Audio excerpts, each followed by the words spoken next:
கிறிஸ்துவுக்கு பிரியமானவர்களே, கர்த்தர் இன்றைக்கு உங்களோட பேசவிருக்கும் வார்த்தையை கேட்கலாமா?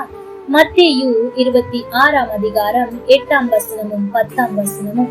அவருடைய சீஷர்கள் அதை கண்டு விசனம் அடைந்து, இந்த வீண் செலவு என்னத்திற்கு? 10வது வசனம். இயேசு அதை அறிந்து அவர்களை நோக்கி, என்னிடத்தில் நற்கிரியை செய்திருக்கிறார். ஆம் தேவ ஜனமே, இன்றைக்கும் ஆண்டவருக்காய் ஓடிக்கொண்டிருக்கிறவர்களை பார்த்து, வீணாய் ஏன் ஓடுகிறாய் என்று இந்த உலகம் கேட்கிறது. ஆண்டவருக்காய் கொடுக்கிறவர்களை பார்த்து, ஏன் வீணாய் சபைக்கு பணம் கொடுக்கிறாய் என்று இன்றைக்கு அநேகர் பேசுகிறார்கள். அல்லது ஏழைக்கு உதவுவதை பார்த்து, இப்படி நீ அவர்களுக்கு செய்வதனால் என்ன பயன், எல்லாம் வீண் என்று சொல்லலாம். ஆனால் அது ஆண்டவருடைய பார்வையில் நற்கிரியையாய் இருக்கிறது என்பதை ஒரு நாளும் மறந்து போகாதிருங்கள். நீங்கள் புரிந்து கொள்ளும் வகையில் என் வாழ்க்கையில் நடந்த ஒரு காரியத்தை சொல்லி நான் உங்களுக்கு தெளிவுபடுத்த விரும்புகிறேன். ஒவ்வொரு மாதமும் தசம பாகம் கொடுப்பது என்னுடைய வழக்கம். அது ஆண்டவருடைய கட்டளையும் கூட. அப்படி நான் கொடுப்பதை அறிந்த சில உறவினர்கள் என்னை அழைத்து இப்படியாய் சொன்னார்கள், நீ இந்த தசம பாக பணத்தை சேர்த்து வைத்திருந்தால் இவ்வளவு வந்திருக்குமே, அவ்வளவு வந்திருக்குமே என்று. ஆனால் அவர்களுக்கு அது தெரியவில்லை, இது கொடுப்பதின் மூலம் நான் எவ்வளவாய் ஆசீர்வதிக்கப்பட்டிருக்கிறேன் என்று.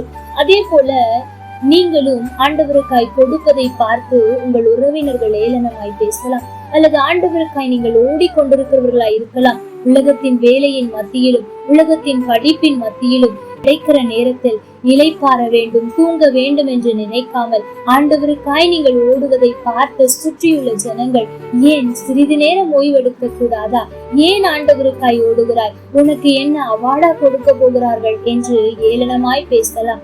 சோர்ந்து போகாதிருங்கள், உங்கள் நற்கிரியைகளை அவர் அறிந்திருக்கிறார். ஆம் தேவ ஜனமே, நான் ஆண்டவருக்காய் ஓடினதை பார்த்த அப்படி சொன்னதுண்டு. ஆனால் அப்படி யாரெல்லாம் ஏன் இவ்வளவு ஓடுகிறாய், ஏன் எப்பொழுதும் சபை சபை என்று இருக்கிறாய் என்று கேட்ட அதே நாவுகள் இன்றைக்கு என்ன சொல்லுகிறது தெரியுமா? சபை சபை என்று ஓடினதினால்தான் இன்றைக்கு ஆண்டவர் உன்னை ஆசீர்வதித்திருக்கிறார் என்று சொல்லுகிறது. ஆம் தேவ ஜனமே, இன்றைக்கும் உங்களை பார்த்து யாரெல்லாம் உங்களுடைய அலைச்சல்களை நீங்கள் கொடுக்கிறதை பார்த்து அற்பமாய் எண்ணுகிறார்களோ, அல்லது எந்த காரியத்தில் எல்லாம் இந்த வீண் செலவு எண்ணத்திற்கு, அவருக்கு ஏன் கொடுக்க வேண்டும், ஏழைகளுக்கு ஏன் கொடுக்க வேண்டும் என்று நீங்கள் உற்சாகமாய் செய்கிறதை வீண் செலவு என்று சொல்லிக் கொண்டிருக்கிறார்களோ, கலங்காதேயுங்கள். அது ஆண்டவருடைய பார்வைக்கு நற்கிரியையாய் இருக்கிறது. அதற்கான பலனை அவர் நிச்சயமாய் கொடுப்பார். ஆகவே கொண்டு போகாதிருங்கள்.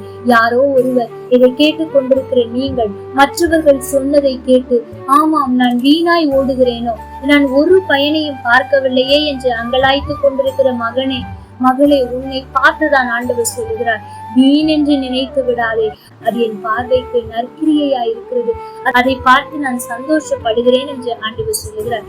ஆகவே அதை நினைத்து வீண் செலவு என்றும் வீணாய் ஓடுகிறாய் என்றும் சொல்லுகிற மனுஷர்களின் பேச்சை கேட்டு சோர்ந்து போகாமல் நற்கிரியையாய் பார்க்கிற ஆண்டவரை நோக்கி ஓடுங்கள். அதற்கான பலன் நிச்சயம் உண்டு. கர்த்தர் தாமே உங்களோடு கூட இருந்து உங்களை ஆசீர்வதிப்பாராக. ஆமென். லைக் பண்ணுங்க, ஷேர் பண்ணுங்க, கமெண்ட் பண்ணுங்க.